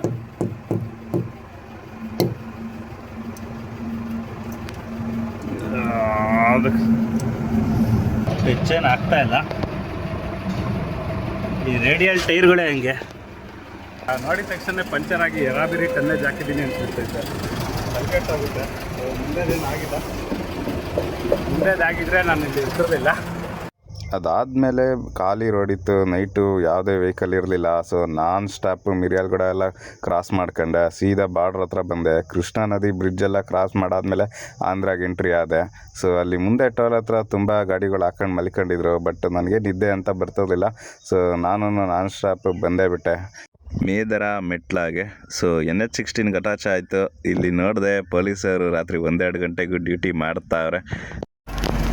ಸೊ ಫ್ರೆಂಡ್ಸ್, ಈಗ ನಾನು ಬಂದಿದ್ದೀನಿ ಮೇದರ್ ಮೆಟ್ಲನ್ನ ಕ್ರಾಸ್ ಮಾಡಿ NH16ಗೆ ಅಟ್ಯಾಚ್ ಆಗೈತೆ. ಸೊ ಇವಾಗ ಏನಪ್ಪ ಅಂದರೆ NH16ಇಂದ ಮುಂದೆ ಒಂದು ಪೆಟ್ರೋಲ್ ಬಂಕ್ ಬರ್ತದೆ ಭಾರತ್, ಅದರ ಆಪೋಸಿಟಲ್ಲೇ HP ಪೆಟ್ರೋಲ್ ಬಂಕು. ಸೊ ಅಲ್ಲೇ ಹಾಕ್ಕೊಂಡಿದ್ದೀನಿ ನಾನು. ರೀಸೆಂಟಾಗಿ ನ್ಯೂಸ್ ಇತ್ತು, ಇಲ್ಲಿ ಇದೇ ಏರಿಯಾದಲ್ಲ ಡೀಸೆಲ್ ಎಲ್ಲ ಕಳ್ತನ ಆಗಿತ್ತು ಮಧ್ಯಾಹ್ನ 3 ಗಂಟೆಗೆ ಅಂತ. ಸೊ ಅದಕ್ಕೆ ಟೆನ್ಷನ್ ಅದೊಂದು. ಏನಕ್ಕೆ ಇತ್ತೀಚೆಗೆ ನಿದ್ದೆನೇ ಗೊತ್ತಲ್ಲ ನನಗೆ ನೈಟು. ಅದಕ್ಕೋಸ್ಕರ ಈ ವಾಕಿಂಗ್ ಅವು ಇವೆಲ್ಲ ಮಾಡೋಕ್ಕೆ ಶುರು ಮಾಡಿದೆ. ಟೈಮ್ ಪಾಸ್ ಆಗುತ್ತೆ, ಇದಾಗುತ್ತೆ ಅಂತ. ಬೆಳಿಗ್ಗೆಯಿಂದ ನಿದ್ದೆ ಮಾಡಿರಲಿಲ್ಲ, ಆದರೆ ಇಂದು ನಿದ್ದೆನೇ ಬರ್ತಾ ಇಲ್ಲ, ಏನೋ ಗೊತ್ತಿಲ್ಲ. ಸೊ ಇವಾಗ ಗಾಡಿ ಒಂಚೂರು ಕೂಲ್ ಡೌನ್ ಆಗಲಿ ಅಂತ ಇದೆ. ಕಂಟಿನ್ಯೂಸ್ ಆಗಿ ಅಲ್ಲಿ ಹೈದ್ರಾಬಾದ್ ಇಲ್ಲಿ ತನಕ ಎಲ್ಲೂ ನಿಲ್ಲಿಸ್ದಾಗೆ ಬಂದಿದ್ದೀನಿ. 1 ಅವರ್ ಒಂದು 250 ಕಿಲೋಮೀಟ್ರ್ ಇರ್ಬೋದು ಅನ್ಕೋತೀನಿ. ನಾನ್ ಸ್ಟಾಪ್ ಬಂದುಬಿಟ್ಟೆ. ಸೊ ಇವಾಗ ಟೈಮ್ ಬಂದು 2:43, ಹತ್ತತ್ರ 3 ಗಂಟೆ ಆಗೈತೆ. ಸೊ ಬೆಳಿಗ್ಗೆ ನಿದ್ದೆ ಮಾಡಿ ನಿದ್ದೆ ಹೋಗೋ ತನಕ ಮಲಿಕಣನ. ಈಗ ನಿದ್ದೆ ಫಸ್ಟ್ ಬರಲಿ ಅಂತ ಕೇಳ್ಕೊಂಡು ಸೊ ಮಲಿಕಣನ. ಸಿಗೋಣ ನಾಳೆ, ಬಾಯ್. ಸೊ ಇವಾಗ ಟೈಮ್ 8 ಗಂಟೆ, 3 ಗಂಟೆಯಿಂದ 8 ಗಂಟೆ ತನಕ ಎದ್ದೆ. ಸೊ ಎದ್ದ ತಕ್ಷಣ ಫಸ್ಟು ನಾನು ಚೆಕ್ ಮಾಡ್ಕೊಂಡಿದ್ದು ನನ್ನ ಬ್ಯಾಟ್ರಿ. ಸೊ ಬ್ಯಾಟ್ರಿ ಎಲ್ಲ ಐತೆ. ಆಮೇಲೆ ಟೈರ್ಗಳೆಲ್ಲ ಏನಾಗವೆ ನೋಡಬೇಕು. ಅದು ಕಡೆಗೆ ಇದು ಕಡೆಗೆ ನೈಟ್ ಎಳಿತಿತ್ತು, ಎರಡು ಚೆನ್ನಾಗಿದ್ದಾವೆ. ಸೊ ಅದಾದಮೇಲೆ ಇವಾಗ main and important diesel tank. So diesel ಟ್ಯಾಂಕಿಂದ ಏನಾಗಿಲ್ಲ, ಎಲ್ಲ ಕರೆಕ್ಟಾಗೈತೆ. ಸೊ ಏನು ಕಳ್ತನ ಗಿಳ್ತನಂತೇನು ಆಗಿಲ್ಲ. ಸೊ ಎಲ್ಲ ಕರೆಕ್ಟಾಗೈತೆ. ಏನಪ್ಪ ವಿಷಯ ಅಂದರೆ, ನಿನ್ನೆ ಆ್ಯಕ್ಚುಲಿ ನೈಟಿಂದ ಗಾಡಿ ಒಂಚೂರು ಡೀಸೆಲ್ ಇದ್ರೂ ಏರ್ ತಗೊಳೋ ಥರ ಆಗ್ತೈತೆ. ಮತ್ತು ಅದಕ್ಕೆ ಎಕ್ಸಾಕ್ಟ್ ಕಾರಣ ಏನು ಅಂತ ನನಗೆ ಚೆನ್ನಾಗಿ ಗೊತ್ತೈತೆ. ಏನಪ್ಪ ಅಂದರೆ, ನೆಕ್ಸ್ಟು ಟ್ರಿಪ್ಪಲ್ಲಿ ಚೇಂಜ್ ಮಾಡಿಸ್ತೀನಿ ಅಂತ ಏರ್ ಫಿಲ್ಟ್ರು ಡೀಸೆಲ್ ಫಿಲ್ಟ್ರನ್ನ ಚೇಂಜ್ ಮಾಡಿಸ್ದಂಗೆ ಬರೋಬ್ಬರಿ 40-50 ಸಾವಿರ ತನಕ ಓಡಿಸ್ಬಿಟ್ಟಿದ್ದೀನಿ. ಸೊ ಇವಾಗ ಹೋಗಿ 2 ಚೇಂಜ್ ಮಾಡಬೇಕು. ಬರೋಬ್ಬರಿ 4,500 ಐಟಮ್ಸ್ಗಳು. ಸೊ ಇಲ್ಲೇ ಮೇದರ್ ಮೆಟ್ಲದಲ್ಲಿ ಆಟೋಮೊಬೈಲ್ಸ್ ಇರ್ತವೆ. ಸೊ ಹೋಗಿ ತಗೊಬೇಕು. ಇಲ್ಲೇ ಒಂದು ಸ್ವಲ್ಪ ಇಲ್ಲೇ 1 ಕಿಲೋಮೀಟ್ರ್ 2 ಕಿಲೋಮೀಟ್ರ್ ರಿವರ್ಸ್ ಆಗಿ ಟರ್ನ್ ಮಾಡ್ಕೊಬೇಕು. ಸೊ ಬನ್ನಿ ಇವಾಗ ನಾ ಫಸ್ಟ್ ಮೆಟೀರಿಯಲ್ಸ್ ತಗೊಳ್ಳೋಣ. ನೋಡಿ, ಆಲೇ ಈ ಲೈಟ್ಗಳು ಆನ್ ಆಗ್ಬಿಟ್ಟು ಡೀಸೆಲ್ದು ಆಲೇ 2ನೇ ಪಾಯಿಂಟ್ ಹತ್ರ ಬಂದ್ಬಿಟ್ಟೈತೆ. ಬರೀ 217 ಕಿಲೋಮೀಟ್ರ್ ಓಡಿರೋದಕ್ಕೆ. ಮೊದಲು ಆ ಪಾಯಿಂಟ್ ಹತ್ರ ಬರೋ ಅಷ್ಟೊತ್ತಿಗೆ ಬರೋಬ್ಬರಿ ಒಂದು 270-300 ಕಿಲೋಮೀಟ್ರ್ ತನಕ ಓಡಿರ್ತಿತ್ತು. ಟನ್ನೇಜ್ ಹಾಕಿರೋದು ಒಂದು ಪ್ರಾಬ್ಲಮ್ ಆದರೆ, ಸೆಕೆಂಡ್ ಈ ಫಿಲ್ಟ್ರುಗಳೆಲ್ಲ ಚೇಂಜ್ ಮಾಡಿಸಿರಲಿಲ್ಲ ಅದ್ರದ್ದೊಂದು. ಸೊ ಇವಾಗ ಅವೆರಡನ್ನೂ ಚೇಂಜ್ ಮಾಡಿಸಿ ಡೀಸೆಲ್ಲು ಹೋಯ್ತು ಮೈಲೇಜ್ ತೋಪ್ಗೆ ಟನ್ನೇಜ್ ಆಗ್ತಾಗ್ಲೇನ. ಮೇದರ್ ಮೆಟ್ಲದಲ್ಲಿ ಮುಂದೆ ಯಾವ ಐಟಮ್ಸು ಸಿಗಲಿಲ್ಲ. ಸೊ ಮುಂದೆ ಎಲ್ಲರೂ ಹೋಗ್ತಾ ತಗೊಳ್ಳೋಣ ಅಂದ್ಬಿಟ್ಟು ಅಲ್ಲಿಂದ ಒಂಗಲ್ ಕಡೆಗೆ ಹೊರಟೆ. ಸೊ ಅಲ್ಲಿ ಮುಂದೆ ರೋಡಲ್ಲಿ ಬರಬೇಕಾದ್ರೆ ಆರ್ಮಿಯವ್ರದ್ದು ಟ್ಯಾಂಕ್ನ ಎತ್ಕೊಂಡು ಹೋಗ್ತಾಯಿದ್ರು 2 ಲಾರಿಲಿ. ಸೊ ಅದನ್ನು ನೋಡಿದೆ, ನಿಜವಾದ ಇಲ್ಲ ಫೇಕ್ ಅಂತ ಗೊತ್ತಿಲ್ಲ. ಬಟ್ ಆಮೇಲೆ ಇದು ಯಾವುದೋ ಡಿಫ್ರೆಂಟಾಗಿರೋ ರೈಲ್ವೆ ಇಂಜಿನು ಮಧ್ಯ ಕ್ಯಾಬಿನ್ ಐತೆ, ಅದನ್ನು ಎತ್ಕೊಂಡು ಹೋಗ್ತಾಯಿದ್ರು. ಈ ರೋಡಲ್ಲಿ ಎಲ್ಲ ಒಂದೊಂದು ಡಿಫ್ರೆಂಟಾಗಿ ಏನೇನೋ ಎತ್ಕೊಂಡು ಹೋಗ್ತಾ ಇರ್ತಾರೆ. ಈಗ ನಾನು ನೆಲ್ಲೂರು ಬಿಟ್ಟು ಮುಂದಕ್ಕೆ ಬರ್ತಾ ಇದ್ದೀನಿ. ನೆಲ್ಲೂರಲ್ಲೂ ಯಾವುದೇ ಥರ ಸಿಗಲಿಲ್ಲ ಐಟಮ್ಸ್. ಆ್ಯಕ್ಚುಲಿ ಡೀಸೆಲ್ ಫಿಲ್ಟರ್ ಇರೋ ಕಡೆ ಏರ್ ಫಿಲ್ಟರ್ ಇಲ್ಲ, ಏರ್ ಫಿಲ್ಟರ್ ಇರೋ ಕಡೆ ಡೀಸೆಲ್ ಫಿಲ್ಟರ್ ಇಲ್ಲ. ಇವೆರಡು ಇರೋ ಕಡೆ ಮೆಕ್ಯಾನಿಕೇ ಇಲ್ಲ. ನನಗೆ ಮೆಟೀರಿಯಲ್ 2 ಒಂದೇ ಸಲ ಸಿಕ್ಕಿದ್ರು ನಾನೇ ಹಾಕೊಂಡ್ಬಿಡ್ತಿದ್ದೆ. ಬಟ್ ಸ್ಪಾನರ್ ಬೆಲ್ಟಿನ ಥರ ಬರುತ್ತೆ ಡೀಸೆಲ್ ಫಿಲ್ಟರ್ ಓಪನ್ ಮಾಡೋಕ್ಕೆ, ಅದಿಲ್ಲ ನನ್ನ ಹತ್ರ. ಇದ್ದಿದ್ರೆ ನಾನೇ ಹಾಕೊಂಡ್ಬಿಡ್ತಿದ್ದೆ ತಗೊಂಡು ಮೆಟೀರಿಯಲ್ನ. ಸೊ ಈ 3 ಇರೋ ಕಡೆಗೆ ಇವಾಗ ಹುಡ್ಕೊಂಡು ಹೋಗ್ತಾ ಇದ್ದೀನಿ. ಸೊ ಹೊಟ್ಟೆ ಉರಿತಾ ಇರೋದು ಏನಪ್ಪ ಅಂದರೆ, ನೋಡ್ರಿ, ಅರ್ಧ ಟ್ಯಾಂಕ್ ಡೀಸೆಲಿಗೆ ಬಂದೈತೆ. ಬರೀ 413 ಕಿಲೋಮೀಟರ್ ರೋಡ್ ಐತೆ. ಆಕ್ಚುಲಿ ಈ ಪಾಯಿಂಟಿಗೆ ಬರೋ ಅಷ್ಟಾಗೆ ಮೊದಲು 550-600 ಮೇಲೆ ಹೋಗ್ಬಿಟ್ಟಿರ್ತಿತ್ತು. ಆದರೆ ಈಗ ಬರೀ 410ಕ್ಕೇನೆ ಇದಾಗೋಗ್ತೈತೆ. ಬರೋಬ್ಬರಿ 1-2 ಸಾವಿರದ ಮೇಲೆ ಡೀಸೆಲ್ ವೇಸ್ಟ್ ಆಗೋಗ್ಬಿಟ್ಟೈತೆ. ಹೊಟ್ಟೆ ಎಲ್ಲ ಉರಿತಾ ಹೋಗ್ಬಿಡ್ತೈತೆ. ಏನು ಮಾಡೋಕ್ಕಾಗಲ್ಲ. ಅಲ್ಲಿ ನೈಟ್ ಮೊದಲೇ ಗೊತ್ತಿದ್ರೆ ಹೈದ್ರಾಬಾದಲ್ಲೇ ಎಲ್ಲಾದರೂ ಮೆಟೀರಿಯಲ್ ತಗೊಂಡು ಮಾಡಿಸ್ಕೊಂತಿದ್ದೆ. ಟಾಟಾ ಶೋರೂಮ್ಗೆ ಬಂದಿದ್ದೀನಿ. ಸೊ ನೋಡೋಣ ಇಲ್ಲಿ ಎರಡು ಸಿಕ್ಕಿದ್ರೆ ಒಳ್ಳೇದು, ಸ್ಪೇರ್ ಪಾರ್ಟ್ಸ್ಗಳೆಲ್ಲ ಇರ್ತಾವಂತೆ. Authorised service station. 77 ರೂಪಾಯಿ ಆ್ಯಡ್ ಬಿಲ್ ಹೇಗಿದೆ. ಬರೀ ಏರ್ ಫಿಲ್ಟ್ರ್, ಡೀಸೆಲ್ ಫಿಲ್ಟ್ರ್ ಎರಡನ್ನೂ ಚೇಂಜ್ ಮಾಡಿಸೋದು. ಸೊ ಅವರೇ ಲೇಬರ್ ಮಾಡ್ಕೊಂಡು ಕೊಡ್ತಾರೆ ಅಂದರು. ಒಲಿಕ್ಕೆ ಹಾಕಿ ಅಂದರೆ ಇವಾಗ ಹೋಗಿ ಒಲಿಕ್ಕೆ ಹಾಕ್ಬಿಟ್ಟು ಇಮಿಡಿಯೇಟ್ ಚೇಂಜ್ ಮಾಡಿಸ್ಕೊಂಡು ಸೀದಾ ಹೋಗ್ತಾ ಇರೋದು. ಏನು ಅರ್ಜೆಂಟ್ ಏನಿಲ್ಲ ಲೋಡು, ಯಾಕಂದರೆ ITC ಕಂಪ್ನಿದು ಭಾಳ ನಮ್ಗೆ ಗೊತ್ತೈತೆ. ಹೋದರೆ ಇಮಿಡಿಯೇಟ್ ಅನ್ಲೋಡ್ ಮಾಡಲ್ಲ.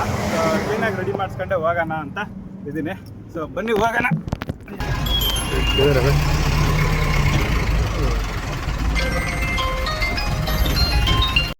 ಸೊ ನಮ್ಮ ಗಾಡಿ ಇಲ್ಲೇ ಶೋರೂಮಲ್ಲಿ ನಿಂತೈತೆ. ಸೊ ಅವರೇನೆ ರೆಡ್ ಕಲರ್ ಶರ್ಟ್ ಹಾಕಿದ್ರಲ್ಲ, ಅವರೇನೆ ಒಂಚೂರು ಮೇಂಟೈನ್ ಮಾಡಿ ಇಮಿಡಿಯೇಟಾಗಿ ಮಾಡಿಸ್ಕೊಂಡು ಕೊಡ್ತಾ ಇರೋದು. ಸರ್ವಿಸ್ ಸ್ಟೇಷನ್ ಒಳಗಡೆ ಒಂದು 12 ವೀಲ್ ಟಿಪ್ಪರ್ಗೆ ಸಬ್ ಗ್ರೀಸಿಂಗ್ ಮಾಡಿಸ್ತಾಯಿದ್ರು. ಇಲ್ಲಿರೋ ಲೀಫ್ ಸ್ಪ್ರಿಂಗು ನಮ್ಮ ಗಾಡಿಗೆ ಥರದ್ದೇ, ಬಟ್ ಉಲ್ಟಾ ಇನ್ವರ್ಟೆಡ್ ಲೀಫ್ ಸ್ಪ್ರಿಂಗ್ ಅಂತ ಕರೀತಾರೆ. ಮತ್ತು 12 ಟೈರ್ನು ತೆಗೆದುಬಿಟ್ಟು ಸೈಡಲ್ಲಿ ಇಕ್ಕವ್ರೆ. ಆ ಟೈರ್ಗಳೇ 3 ಲಕ್ಷ ಆಯ್ತು ಈಗ. ಸೊ ಈ ಟೈರ್ಗಳನ್ನೆಲ್ಲ ಈ ಗಾಡಿಗಳಿಗೆ ಹೆಂಗೆ ಹೊಂಚ್ತಾರೆ ಅಂತ ನನಗಂತೂ ಗೊತ್ತಿಲ್ಲ. ಯಾಕೆಂದರೆ ನಮಗಿರೋ 6 ಟೈರ್ಗೇನೆ ಹೊಂಚೋಕ್ಕೆ ಎಷ್ಟೆಲ್ಲ ಕಷ್ಟಪಡ್ತೀವಿ. ಈ ಗಾಡಿಗಳಿಗೆ 12, 14, 16 ಟೈರ್ಗಳು. ಗಾಡಿ ಅಲ್ಲಿ ನಿಂತೈತೆ. ಸೊ ಇದು ಶೋರೂಮಲ್ಲಿ ಮಾಡ್ತಾರೆ ಅಂದರೆ ಇನ್ನೂ ಮಾಡಿಲ್ಲ. ಸೊ ಇದೆಲ್ಲ ನೋಡ್ತಾ ಇದ್ದೀನಿ. ಸೊ ಹುಡುಗರ ಇನ್ಸ್ಟಿಟ್ ಏನಂದರೆ ಈ ಥರ ಮೆಕ್ಯಾನಿಕ್ ಶಾಪಿಗೆ ಬಂದಾಗ ಸುತ್ತಾಡ್ಕೊಂಡು ಎಲ್ಲ ಏನೇನು ಮಾಡ್ತಾರೆ, ಎಲ್ಲಿ ಏನು ಮೆಕ್ಯಾನಿಕ್ ಮಾಡ್ತಾರೆ ಅನ್ನೋದು ನಮ್ಮ ಹುಡುಗರಿಗೆ ಇಷ್ಟ, ಹೋಗೋಕ್ಕೆ ಈ ಥರ ಎಕ್ಸ್ಪ್ಲೋರ್ ಮಾಡೋಕ್ಕೆ. ಸೊ ಅದೇ ಥರ ನಾನು ಗಾಡಿನಲ್ಲಿ ಹಾಕ್ಬಿಟ್ಟು ರೌಂಡ್ ಹೊಡಿಯೋಕ್ಕೆ ಬಂದಿದ್ದೀನಿ. ಸೊ ಇಲ್ಲಿ ಯಾವುದೋ ಟಾಟಾ ಪ್ರೈಮಾ ನಿಂತೈತೆ. ಆಮೇಲೆ ಇದೊಂದು ಸಿಂಗಲ್ ಆಕ್ಸಲ್ ಗಾಡಿ. ಆಮೇಲೆ ಬಸ್ಸುಗಳು. ಇದು ಯಾವುದೋ ನಮ್ಮ ಥರದ ಲಾರಿ, ಟಾಟಾ 15, 16 ಮೇಲೆ ಇರ್ಬೋದು. ಫುಲ್ಲು ಆಕ್ಸಿಡೆಂಟ್ ಆಗೈತಾನೆ ಎಲ್ಲ ಇದು ಮಾಡಾಕವ್ರೆ. ಎಷ್ಟು ಪಾರ್ಟ್ಸಿಗಿರು ಒಂದು ಲಾರಿಲಿ ಎಷ್ಟು ಪಾರ್ಟ್ಸ್ ಇರ್ತೈತೆ. ಇವೆಲ್ಲ ಏರ್ ಫಿಲ್ಟ್ರ್ಗಳು ಚೇಂಜ್ ಮಾಡಿರೋವು. ಇದು ಸೀಟ್, ಏರ್ ಫಿಲ್ಟ್ರ್ಗಳು, ಎಷ್ಟು ಆಯಿಲ್ ಕ್ಯಾನ್ಗಳು ಎಲ್ಲ ಬಿದ್ದಿದ್ದಾವೆ. ಕ್ಯಾಬಿನ್ನೇ ಇಷ್ಟೇ ಆಗೋಗೈತೆ. ಸೇಮ್ ನಮ್ಮ ಕ್ಯಾಬಿನ್ ಇದ್ದಂಗೆ ಐತೆ ಇದು. ಆಕ್ಸಿಡೆಂಟ್ ಆಗಿರೋನು ಬದುಕಿದ್ರೆ ಸಾಕು ಅನಿಸುತ್ತೆ. ಸೊ ನೋಡಿ ಈ ಥರ ಐತೆ ಗಾಡಿ. ಕ್ಯಾಬಿನ್ ಇವಾಗ ಚೇಂಜ್ ಮಾಡಿಸಿ ಇದನ್ನು ರೆಡಿ ಮಾಡಿಸ್ತಾರಂತೆ. ಸೊ ಹಂಗೆ ನಮ್ಮ ಗಾಡಿ ಹತ್ರ ಬಂದೆ. ಆಲೇ ಹುಡುಗರೆಲ್ಲ ಕೆಲಸ ಮಾಡೋಕ್ಕೆ ಶುರು ಮಾಡ್ಕೊಂಬಿಟ್ಟಿದ್ದಾರೆ. ಸೊ ನೋಡಿ ಮಾಡ್ತಾರೆ.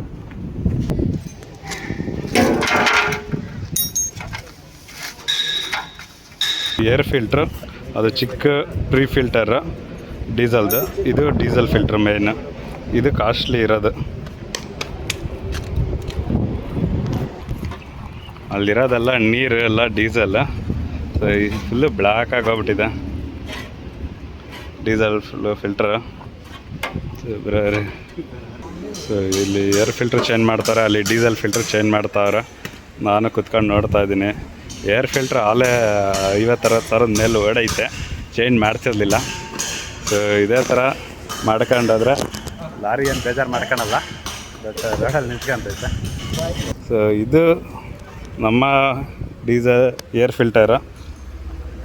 ನೋಡಿ ಯಾವ ಕಲರ್ ಆಗೋಗ್ಬಿಟ್ಟೈತೆ, ಕಲರೇ ಕಾಣಿಸ್ತಿಲ್ಲ ವೈಟಾಗೆ. ಸೊ ಹೊಸ್ದಾಗಿರೋ ಡೀಸೆಲ್ ಫಿಲ್ಟ್ರ್ ಈ ಥರ ಇರುತ್ತೆ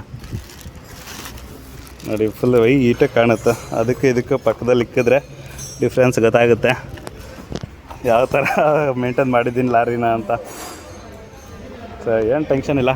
ಇವಾಗ ಈ ಟ್ರಿಪ್ಪಲ್ಲಿ ಹೋಗಿದ್ದು ಬಂದಿದ್ದೆಲ್ಲ ಇಲ್ಲೇ ಜೈ ಅಂತ. 2,500 ಇದೊಂದೇ ಆಗಿದೆ. ಇದು ಬರಾಬರಿ 193 ರೂಪಾಯಿ. ಅದಾಲೇ ಫಿಟ್ ಮಾಡಿದ್ದಾರೆ. ಸೊ ಇವಾಗ ತೆಗಿತಾ ಇರೋದು ಇದೆ.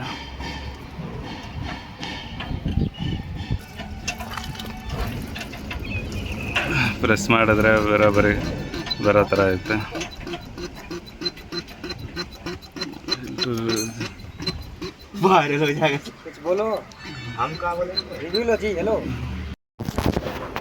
ಎಲ್ಲ ಫಿಲ್ಟ್ರ್ ಚೇಂಜ್ ಮಾಡಿಸ್ತಾ ಇದ್ದೀನಿ. ಲಾರಿ ಅಂತ ಫುಲ್ ಹ್ಯಾಪಿ. ಮಖದಲ್ಲಿ ಕಳೆ ಎದ್ದು ಕಾಣ್ತಾ ಐತೆ. ನೋಡ್ತಾ ಇಲ್ಲ, ಸಿಟ್ಟಲ್ಲಿ ನೋಡ್ತಾ ಐತೆ. ಟೈಮಿಗೆ ಮೇಂಟೈನ್ ಮಾಡೋದಲ್ಲ, ಇಷ್ಟು ದಿವಸ ಆದಮೇಲೆ ಚೇಂಜ್ ಮಾಡಿಸ್ತಿದ್ಯಾ, ರೋಡಲ್ಲಿ ನಿಂತ್ಕೊಂಡು ನನಗೆ ಮೇಂಟೈನ್ ಮಾಡ್ಕೊಂಡು ಬರ್ತಾಯಿದ್ದೀನಿ ಅಂತ ಗಳ ಆಡ್ತಾಯಿತ್ತು. ಸೊ ಈಗ ಫುಲ್ ಖುಷಿ ಎದ್ದು ಕಾಣ್ತಾ ಇರುತ್ತೆ ನೋಡಿದ ತಕ್ಷಣ. ಇದೊಂದು ಇದ್ದಿದ್ರೆ ನಾನೇ ಹಾಕಂತಿದ್ದೆ. ಇದನ್ನು ಏನಂತಾರೆ ಅಂತ ಗೊತ್ತಿಲ್ಲ, ಕೇಳಬೇಕಿತ್ತ. ಇದರಿಂದ ಹಾಕಿ ಹಿಂಗೆ ಇಟ್ಕೊಂಡು ತೆಗಿಯೋದು. ಸೊ ನೋಡ್ತಿದ್ರಲ್ಲ, ಇದೊಂದು ಇದ್ದಿದ್ರೆ ನಾನೇ ರೆಡಿ ಮಾಡ್ಕೊತಿದ್ದೆ. ಸೊ ಇವಾಗ ಡೀಸೆಲ್ ಫಿಲ್ಟ್ರೆಲ್ಲ ಚೇಂಜ್ ಮಾಡಿದರೆ. ಸೊ ಹೊಸ ಡೀಸೆಲ್ ಫಿಲ್ಟರ್ ಬಾಷಿಂದು, ಅದು ಒಳಗಡೆ ಚೇಂಜ್ ಮಾಡಿದರೆ ಈಚೆದು ಸೇಮ್ ಇರುತ್ತೆ. ನಾನು ಲಾಸ್ಟ್ ಟೈಮ್ ಹಾಕ್ಸಿದ್ದು ಹೈದ್ರಾಬಾದಲ್ಲೇ ಶಾದ್ನಗರದಲ್ಲಿ ಟಾಟಾದವ್ರದನ್ನ, ಇದು ಬಾಷಿಂದ ಹಾಕೋರೆ. ಮೆಕ್ಯಾನಿಕ್ಗಳು ಯಾಕೆ ಇಂಜಿನಿಯರ್ಗಳನ್ನ ಇಷ್ಟಪಡಲ್ಲ ಅನ್ನೋದಕ್ಕೆ ಇದೇ ದಾರಿ. ಏರ್ ಫಿಲ್ಟ್ರನ್ನ ಹೋಗಿ ಎಲ್ಲಿಕ್ಕಿದ್ದಾರೆ ನೋಡ್ರಿ.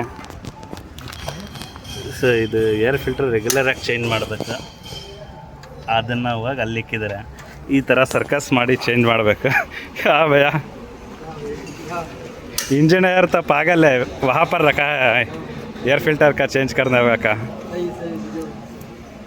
दूसरा हाईवे पे कैबिन के पीछे रखता है ना, ये गाड़ी पे वहाँ रख दिया है. अच्छा, वहाँ पर से सर. अच्छा,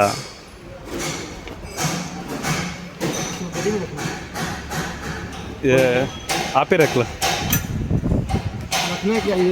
हमारे कोई इस्तेमाल नहीं होगा ना, तो ठीक है आप ही रख दो भाई. ಸೊ ಈಗ 3 ಫಿಲ್ಟರ್ ಚೇಂಜ್ ಆಯಿತು. ಹೋಗ್ಬಿಟ್ಟು ಬಿಲ್ ಪೇ ಮಾಡಿ ಗಾಡಿ ಎತ್ಕೊಂಡು ಹೋಗೋದು. ಅರ್ಧ ಗಂಟೆ ಅಷ್ಟೇ ಆಗಿರೋದು. ಅರ್ಧ ಗಂಟೆಗೆ ಎಲ್ಲ ಫಿಲ್ಟ್ ಮಾಡ್ಕೊಂಡು ಕೊಟ್ಟಾರೆ, ಬೆಸ್ಟ್ ಸರ್ವಿಸ್. ಸೊ ಈ ಬಿಲ್ಲೆಲ್ಲ ಪೇ ಮಾಡಾಯಿತು. ಸೊ ಇದು ಡೀಟೇಲ್ಸ್ ಹೇಳ್ತೀನಿ. ಇವಾಗ ಮಳೆ ಬರ್ತೈತೆ, ಫಸ್ಟ್ ಗಾಡಿನ ಈಚೆಗೆ ತಗೊಂಡು ಹೋಗ್ಬಿಡೋಣ ಬರ್ರಿ. ಇನ್ನೂ 56 ಕಿಲೋಮೀಟ್ರ್ ಐತೆ ಅನ್ಲೋಡಿಂಗ್ ಪಾಯಿಂಟು. ಸೊ ಹೋಗ್ಬಿಟ್ಟು ಎಲ್ಲ ಡೀಟೇಲ್ಸ್ ಹೇಳ್ತೀನಿ. ಸೊ ಬನ್ನಿ ಇವಾಗನ ನೋಡ್ರಿ, ಗಾಡಿ ತನ್ನೇ ಜೊಯ್ತು ಅಂತಾರ ಫೀಲ್ ಆಗಲ್ಲ, ಹಂಗೆ ಎಕ್ಸಾಟ್ರಿಕ್ಟರ್ ನುಗ್ಗುತ್ತಾ ಐತೆ. ಈ ಥರ ಇರಬೇಕು. ನಾನು ಫಿಲ್ಟ್ರ್ಗಳು ಚೇಂಜ್ ಮಾಡ್ಕೊಬೇಕಾಗಿತ್ತು. ನಾನು ಲಾಸ್ಟ್ ಟೈಮು ಕ್ಲೀನ್ ಮಾಡಿಸ್ಕೊಂಡಿದ್ದೆ ಫಿಲ್ಟ್ರನ್ನ, ಬಟ್ ಇವಾಗ ಕ್ಲೀನ್ ಮಾಡ್ಸೋಕ್ಕೆ ಇದು ಮಾಡೋದಿಲ್ಲ. ಸೀದಾ ಫುಲ್ ಚೇಂಜ್ ಮಾಡಿದೆ. ಸೊ ಎಲ್ಲ ಹೋಗಿ ಲೇಬರ್ 1000 ಆಯಿತು. ಸೊ ಒಟ್ಟು 5700 ರೂಪಾಯಿ ಬಿಲ್ ಆಗಿದೆ. ನೋಡ್ಬೋದು, ಇಲ್ಲಿ ತೋರಿಸ್ತಾ ಇದ್ದೀನಿ. ಸೊ 5700 ಬಿಲ್ಲು, ಜೊತೆಗೆ 1-2 ಡೀಸೆಲ್ ಹೋಯ್ತು. ಸೊ ಬಿಟ್ಟು ನೋಡಿ, ಆಲೇ ಡೀಸೆಲ್ ಅರ್ಧ ಕ್ರಾಸ್ ಆಗೋಗ್ಬಿಟ್ಟೈತೆ. ಇನ್ನೂ 500 ಕಿಲೋಮೀಟ್ರ್ ಹೋಗಿಲ್ಲ, ಆಲೇ ಡೀಸೆಲ್ ಅರ್ಧ ಹೋಯ್ತು. ಸ್ವಲ್ಪ ಮುಂದೆನೇ ಬಾರ್ಡ್ರ್ ಇತ್ತು. ಸೊ ಬಾರ್ಡ್ರ್ ಎಲ್ಲ ಕ್ರಾಸ್ ಮಾಡಿ ತಮಿಳ್ನಾಡಿಗೆ ಎಂಟ್ರಿ ಆದೆ. ಸೊ ಮಳೆ ಎಲ್ಲ ಹಂಗೆ ಒಂದು ಸ್ವಲ್ಪ ಬತ್ತಿತ್ತು. ಇದೆಲ್ಲ ಮಳೆ ಬರ್ತೈತೆ, ಇದರಿಂದ ಫುಲ್ಲು ಡ್ರೈ ಲ್ಯಾಂಡ್ ನೋಡಿ. ಒಂಚೂರು ಮಳೆನೇ ಬಿದ್ದಿಲ್ಲ. ಮಳೆ ಅಂದ್ರೆ ಏನು ಅಂತಾನೆ ಗೊತ್ತಿಲ್ಲ ಅನ್ನೋ ಥರ ಇದ್ದೀವಿ. ಶೋಲಾವರಂ ಟೋಲ್ ಹತ್ರ ಬಂದಿದ್ದೀನಿ. ಏನಂದರೆ ಊಟ ಹೋಗಿ ಕೇಳಿದೆ, ಇಲ್ಲ ಅಂದರು. ನಾನು ಮಧ್ಯಾಹ್ನ ಸ್ಪೇರ್ ಪಾರ್ಟ್ಸ್ಗಳನ್ನ ಹುಡ್ಕೊಂಡು ಹೋಗ್ಬಿಟ್ಟು ಊಟನೇ ಮಾಡಿಲ್ಲ, ಸೀದಾ ಅಲ್ಲಿ ನಾನ್ ಸ್ಟಾಪ್ ಬಂದುಬಿಟ್ಟೆ. ITC ಕಂಪ್ನಿ ಹತ್ರ ಹೋಗಿ ಊಟ ಮಾಡೋದು. ITC ಕಂಪ್ನಿ ಬಗ್ಗೆ ಬೇಜಾನ್ ಹೇಳೋದೈತೆ. ಸೊ ಫಸ್ಟು ಹೋಗ್ಬಿಟ್ಟು ತಿನ್ಕೊಂಡು ಹೋಗೋಣ ಬನ್ನಿ. ಈ ಅಂಗಡೀಲಿ ಸ್ನ್ಯಾಕ್ಸ್ ಅಷ್ಟೇ ಸಿಗೋದು, ಊಟ ಹತ್ರ ಏನು ಫುಲ್ ಸಿಗೋಲ್ಲ. ಸೊ ನಾನು ಬಾಳೆಕಾಯಿ ಬಜ್ಜಿ ತಗೊಂಡೆ. ಇಲ್ಲಿ ಬಾಳೆಕಾಯಿ ಬಜ್ಜಿ ಸಖತ್ತಾಗಿ ಮಾಡ್ತಾರೆ, ಜೊತೆಗೆ ಚಟ್ನಿ ಮಾತ್ರ ನೆಕ್ಸ್ಟ್ ಲೆವೆಲಲ್ಲೇ ಇತ್ತು. ಸೊ ಬೇರೆ ಬ್ರೆಡ್ ಆಮ್ಲೆಟ್ಟು ಮತ್ತು ಸ್ಪ್ರೈಟ್ ಎಲ್ಲ ತಗೊಂಡೆ. ಸೊ ಎಲ್ಲ ಕುಡ್ಕೊಂಡು ಅಲ್ಲಿಂದ ಬಿಟ್ಟೆ. ಸೊ ಟೋಲ್ ಕ್ರಾಸ್ ಮಾಡಿ ಸೀದಾ ಹೋದರೆ ಸಿಟಿ ಒಳಗೆ ಹೋಗುತ್ತೆ. ನಾನಿಲ್ಲಿ ಲೆಫ್ಟ್ ತಗೊಂಡು ಔಟರ್ ರಿಂಗ್ ರೋಡ್ ಹತ್ತದೆ, ಯಾಕೆಂದರೆ ಅಲ್ಲಿ ನಾನು ಮಿಂಜೂರು ಕಡೆಗೆ ಹೋಗ್ಬೇಕಿತ್ತು. ಸೊ ಹಿಂಗೆ ಮುಂದೆ ಹೋಗ್ಬೇಕಾದ್ರೆ ಈ ಅಕ್ಕ ಒಬ್ಬರು ಕಾಯ್ತಾಯಿದ್ರು, ಯಾವುದೋ ಗಾಡಿಗಳಿಗೂ ಅಡ್ಡ ಹಾಕೊಂಡು. ಯಾರೂ ನಿಲ್ಲಿಸ್ತಿರ್ಲಿಲ್ಲ, ಬಟ್ ನನ್ನ ಗಾಡಿಗೆ ಅಡ್ಡ ಹಾಕಿದ್ರು. ಸೊ ನನಗೇನು ಅರ್ಜೆಂಟ್ ಇರಲಿಲ್ಲ, ಅದಕ್ಕೆ ಆಯ್ತು ಬರ್ರಿ ಅಕ್ಕ ಅಂತ ಹೇಳಿದೆ. ಅಕ್ಕ ಫುಲ್ ಹ್ಯಾಪಿಯಾಗಿ ಹಂಗೆ ಸರ್ಕಸ್ ಮಾಡಿ ಲಾರಿ ಎತ್ತಿ ಕೂತ್ಕೊಂಡ್ರೆ. ರೋಡಲ್ಲಿ ಅಕ್ಕವ್ರನ್ನ ಮಾತಾಡ್ಸ್ಕೊಂಡು ಹೋದೆ. ಹೇಳಿದ್ರು ಅಕ್ಕವರು, ಇಲ್ಲಿ ರೋಡಲ್ಲಿ ಯಾವುದೇ ಬಸ್ಗಳು ಬರೋಲ್ಲ, ಆಟೋದವರೆಲ್ಲ 100-200 ಕೇಳ್ತಾರೆ ಅಂತ. ಸೊ ಮಾತಾಡ್ಸ್ಕೊಂಡು ಹಂಗೆ ಹೋದೆ. ಟೋಲೆಲ್ಲ ಕ್ರಾಸ್ ಮಾಡಿ ಮುಂದೆ ಅಲ್ಲಿ ಎಂಡಿಗೆ ಬಂದೆ. ಅಲ್ಲಿ ಮಿಂಜೂರು ಹತ್ರ ರೈಟಿಗೆ ಬಂದೆ. ಅಕ್ಕವ್ರು ಅಲ್ಲೇ ಎಳಿತೀನಿ ಅಂದರು. ಸೊ ಇಳಿದ್ಬಿಟ್ಟು ಒಂದು ಟ್ಯಾಂಕ್ಸ್ ತಮಿಳಲ್ಲಿ ಹೇಳಿದ್ರು. ನನಗೆ ಗೊತ್ತಾಗಲಿಲ್ಲ ಏನು ಅಂತ. ಓಕೆ ಅಕ್ಕ, ಓಕೆ ಟೆನ್ಷನ್.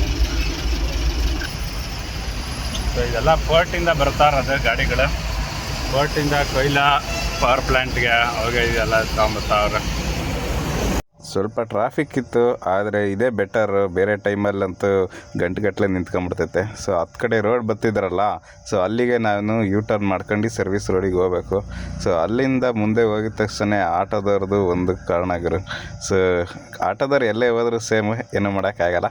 ಸೊ ಆಮೇಲೆ ಕಂಪ್ನಿ ಗೇಟ್ ಓಪನ್ ಆಗಿತ್ತು. ಸೊ ಸೀದಾ ಕಂಪ್ನಿ ಒಳಗಡೆ ಹೋಗಿ ಪಾರ್ಕಿಂಗಿಗೆ ಗಾಡಿನ ಹಾಕಿ. ಸೊ ಈಗ ಎಂಟ್ರಿ ಮಾಡಿಸಿ ಒಳಗಡೆ ಹೋಗಿ ಬಂದೆ. ಏನಂದರೆ ನಾಳೆ ಬೆಳಗ್ಗೆ 9:30ಗೆ ತಗೊಂಬ ಅಂದವ್ರೆ. ಸೊ ಅವಾಗಿನ ತನಕ ಕುತ್ಕೊಂಡು ಟೈಮ್ ಪಾಸ್ ಮಾಡೋದೆ. ಸೊ ಬೇಜಾನ್ ಕೆಲಸ ಐತೆ, ಬೇಜಾನ್ ಹೇಳೋದೈತೆ. ಅದಕ್ಕಿಂತ ಮುಂಚೆ ಊಟ ಮಾಡ್ಕೊಂಡು ಬಂದ್ಬಿಡ್ತೀನಿ. ಅಲ್ಲೇ 8:30 ಟೈಮ್ ಆಗೈತೆ.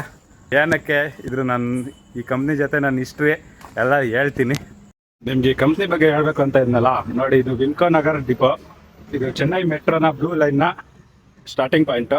ಇಲ್ಲಿಂದ ಮೆಟ್ರೋ ಸ್ಟೇಷನ್ ಇದು. ಇಲ್ಲಿಂದ ಮೆಟ್ರೋಗಳು ಸ್ಟಾರ್ಟ್ ಆಗಿ ಹೋಗ್ತವೆ.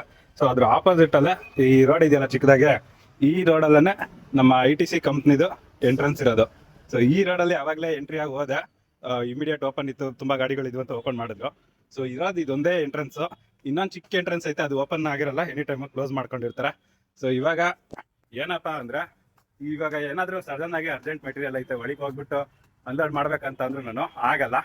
ಇಲ್ಲಿ ರೈಲ್ವೆ ಅವರು ಗೇಟ್ ಹಾಕಿ ಗೇಟ್ ತೆಗಿಯೋ ತನಕ ಹೋಗಲ್ಲ. ಡೈಲಿ ಇಲ್ಲಿಂದ ಒಂದು 3-4 ಗಾಡಿಗಳೆಲ್ಲ ಲೈನಾಗಿ ನಿಂತಿರ್ತವೆ. ಅವೆಲ್ಲ ತುಂಬ ಆದಮೇಲೆ ಓಪನ್ ಮಾಡ್ತಾರೆ. ಸೊ ಆ ಥರ ಮಾಡೋದ್ರಿಂದ ಹೋಗೋಕ್ಕೆ ಬರೋಕ್ಕೆಲ್ಲ ಪ್ರಾಬ್ಲಮ್ ಆಗ್ತೈತೆ. ಸೊ ನೋಡ್ಬೋದು, ಇದೇ ರೈಲ್ವೆ ಗೇಟ್. ಪ್ರಾಬ್ಲಮ್ ಏನು ಗೊತ್ತಾ, ಇದು one of the busiest route ರೈಲ್ದು. ಸೊ ಇಲ್ಲೇ ಪಕ್ಕದಲ್ಲೇ ಸ್ಟೇಷನ್ ಇರೋದ್ರಿಂದ ರೈಲ್ಗಳು ಬರ್ತವೆ ಹೋಗ್ತವೆ ನಿಂತ್ಕೊಂತ ಅಂದ್ರೆ ಮೋರ್ ಅವರ್, ಅರ್ಧ ಗಂಟೆ, 1 ಅವರ್, 2 ಅವರ್ ಆದ್ರೂ ಇದಾಗಲ್ಲ. ಸೊ ನೀವು ಅನ್ಲೋಡ್ ಆಗಿದ ತಕ್ಷಣ ಇಮಿಡಿಯೇಟ್ ಹೋಗೋಕ್ಕೂ ಆಗಲ್ಲ. ನೋಡಿ ಅಲ್ಲಿ ಇರೋದು ಪ್ಲೇಟ್ ಇದಾವಲ್ಲ, ಅದು station, actually train station. So ಅಲ್ಲಿ ಇಲ್ಲಿ ಕಾಣ್ತಾ ಇತ್ತಲ್ಲ, ಇದೇನೆ ITC ಕಂಪ್ನಿಯ ಎಂಟ್ರೆನ್ಸ್.